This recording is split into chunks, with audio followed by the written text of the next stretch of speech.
Have you ever thought about who the real rebels of the wizarding world are? What if I told you that it's not the Death Eaters or even the Order of the Phoenix? In today's video, you will find out why goblins are the most dangerous and underestimated force in the magical universe. Goblins are an ancient and intelligent race in the world of Harry Potter. In the films, they seem like strict, greedy bankers guarding vaults in Gringotts with an iron grip. Sure, they're grumpy and unwelcoming, but they don't seem like a real threat. Even young wizards manage to outsmart them and sneak into their heavily secured bank. But what if I told you that goblins were never meant to be mere background characters? History remembers them not as passive vault keepers, but as fierce revolutionaries who shook the wizarding world to its core. These small but formidable creatures have launched uprisings, waged wars, and defied magical authorities for centuries. So, hold on to your wallets, because the Goblin Rebellion is about to begin. No one knows exactly when goblins first appeared in the magical world, but one thing is certain. They have been around for over 1,000 years. By the time Hogwarts was founded, goblins had already established a thriving culture and strong ties with wizards. How do we know this? One of Hogwarts' legendary artifacts, the Sword of Gryffindor, was crafted by the Goblin King Ragnak I. The weapon was so magnificent that Ragnak didn't want to part with it. He insisted that Godric Gryffindor had stolen it, leading to one of the first major conflicts between goblins and wizards. Over the centuries, goblins and wizards coexisted, but tension simmered beneath the surface. Wizards never saw goblins as equals. Maybe it was because of their appearance, short, long-fingered, with sharp features. Maybe it was fear of their intelligence and craftsmanship. Either way, goblins found a way to thrive despite discrimination. In 1474, a goblin named Gringotts founded the most powerful financial institution in the magical world, Gringotts Bank. Unlike house elves, who were forced into servitude, goblins carved out a position of power. They controlled the wizarding economy and wielded a unique kind of goblin magic, one that didn't require wands. Goblins aren't just smart and hardworking, they are also fiercely proud and deeply resent injustice. And when they feel wronged, they don't stay silent. Throughout history, goblins have led multiple uprisings against wizardkind. Every time wizards imposed unfair laws or tried to restrict their rights, goblins responded with rebellion. The Ministry of Magic, fearing their power, passed a strict law forbidding non-humans from using wands. But even that wasn't enough to suppress them.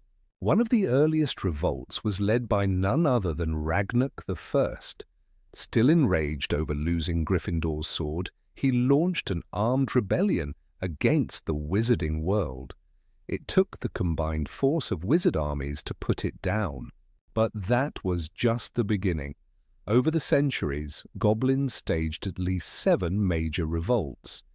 Even during the events of Harry Potter, secret goblin factions were rumored to be working against the Ministry, planning sabotage and uprisings in the shadows. Goblins have always had their leaders, some seeking justice, others revenge. Here are some of the most notorious figures in goblin history. Gurg the Filthy, a 17th century goblin ruler who led a violent rebellion after young wizards humiliated him by dunking him into a lake. What started as a petty insult turned into a full-scale war. Godrod Callous Hand, a goblin assassin responsible for the deaths of multiple wizards. When he was finally captured, his fellow goblins rallied to free him, sparking another uprising.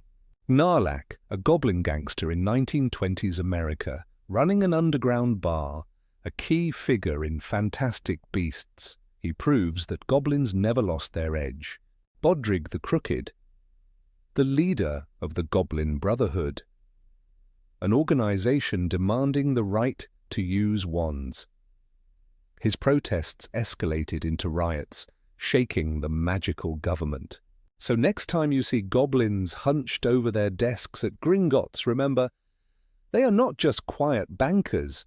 They are warriors, rebels, and strategists, always watching, always waiting for their next move. The question is, what happens when they finally strike again? Gringotts had always seemed untouchable. The Ministry of Magic relied on it, trusted it, and feared it in equal measure. But beneath its marble floors and gilded vaults, the goblins had been planning something far greater than the Ministry could ever imagine. Their patience had lasted centuries. Their anger had never faded. And now the final act of their rebellion was about to begin. For generations, wizards had treated goblins as nothing more than useful subordinates. They allowed them to handle gold, but never power. They gave them influence, but never respect. The goblin rebellions of the past had been crushed, their leaders executed or imprisoned. But goblins never forgot. Deep beneath London, in the hidden chambers of Gringotts, an ancient plan was coming to life. The goblins called it the Last Reckoning. Ragnarok I had been the first to warn them. Wizards take, and they do not return, he had written in a forbidden goblin text, long erased from history books. He had seen what wizards would become, tyrants in robes, wielding magic like a chain to bind those beneath them. His dream had been simple, a world where goblins no longer bowed. His rebellion had failed, but his words had not been forgotten. The Brotherhood of the Iron Vault, a secret goblin society, had been formed in the ashes of his defeat. It still existed. It had never stopped growing. The Ministry believed that goblins controlled nothing beyond the bank, but the Brotherhood had stretched its influence far beyond Gringotts. Goblins had been placed in key positions. They whispered into the ears of ambitious wizards. They financed underground movements. They held secrets that could shatter the foundations of wizarding society. The Ministry had never questioned where its gold came from. It never wondered who truly controlled the flow of wealth. And that was its greatest mistake. One name had surfaced in recent years: Bodrig the Crooked. Officially, he was just another goblin banker. But those who knew whispered a different story. Bodrig was not just a financier. He was the unseen hand behind countless disruptions in the wizarding world. It was his influence that had ensured goblin artifacts disappeared from the Ministry's records. His network that had spread rumors of corruption within the Wizengamot. His gold that had funded the growing unrest among young, rebellious witches and wizards. The war had already begun.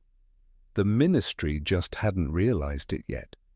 Every time it passed a law restricting goblin magic, the Brotherhood found a way around it. Every time an investigation into Gringotts was launched, key evidence vanished.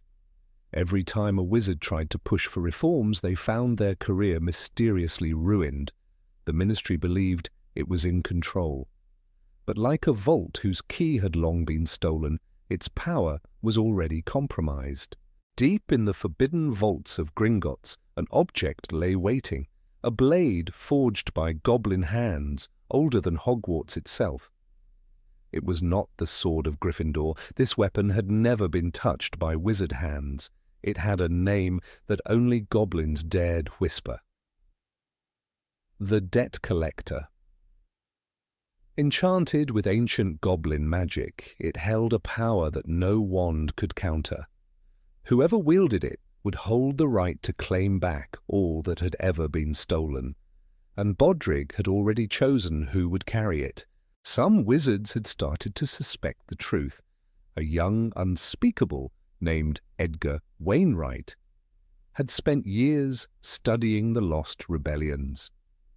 He had noticed strange patterns, documents disappearing, goblin records falsified, quiet meetings between Ministry officials and unknown goblins. He had tried to warn his superiors, but when he submitted his report, it vanished. A week later, he did too. His house was found abandoned, his belongings untouched. The official report claimed he had simply gone missing. The truth was far darker. The Brotherhood was done waiting. The final stage of their plan was in motion. With the right alliances, the right moment, the wizarding world would wake up to a new reality. A world where the Ministry no longer held the power. A world where debts, long ignored, were finally paid.